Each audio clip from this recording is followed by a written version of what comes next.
Hi, I'm Daphne Richards, and this is Augie. Our question this week comes from our Facebook page, where viewer Curtis Fesser asked about microclimates. What are they, and can he create one? Microclimates are areas that have a different environment than the surrounding area. You most often hear about them when horticulturists have to explain why a normally tender plant is somehow surviving and even thriving outside of its normal range. At one point when I was an extension agent in El Paso, there was a news story about someone who was not only successfully growing a banana tree in their yard, but also producing edible fruit. And I don't have to tell you that a banana should not survive in the high desert of the southwestern U.S. To create a microclimate, you need to recreate the environment that you're looking for. For example, to create a warmer, more humid space for a tropical species, create a small protected area, complete with walls, bright sunlight, and ample moisture to evaporate into the air. The walls, closely spaced, would be important in this situation, protecting the area from drying winds and creating a greenhouse effect to keep warmth and high relative humidity. In fact, a greenhouse is the best example of a microclimate, but you can also create a microclimate indoors by using a tray of pebbles under container plants or by using terrariums or bell jars. Our plant this week is Sotol, botanical genus Deslirion, which has a number of great species to choose from. All are low-water, desert species with an architectural structure and aesthetic that most gardeners either love or hate.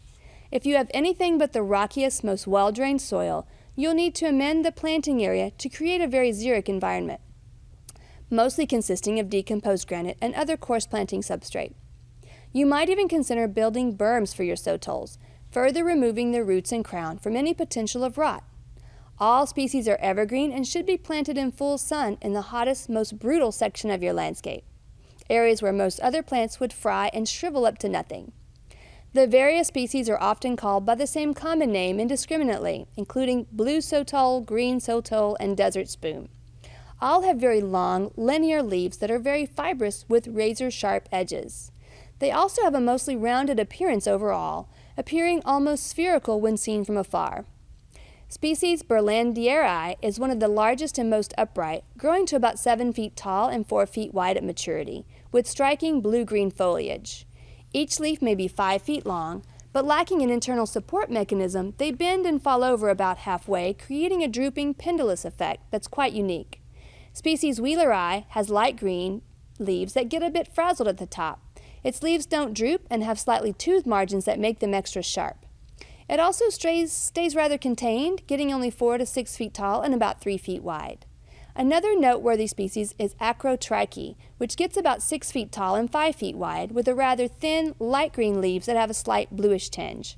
Like Wheeleri, the foliage gets a bit frazzled on the tips, giving it a bit of a wispy look. All produce towering flower stalks in mid to late summer, similar to their relatives in the agave family. But unlike agaves, sotols do not die after flowering. Our viewer pictures this week come from Williamson County Master Gardener Vicki Strauss and her husband Sam, who removed their lawn and replaced it with beautiful wildlife-friendly and Texas natives. Of course, Augie and I especially love the picture where their gorgeous Irish setter Theo can be seen photobombing. We'd love to hear from you, so head over to klru.org/ctg to send us questions and photos from your garden.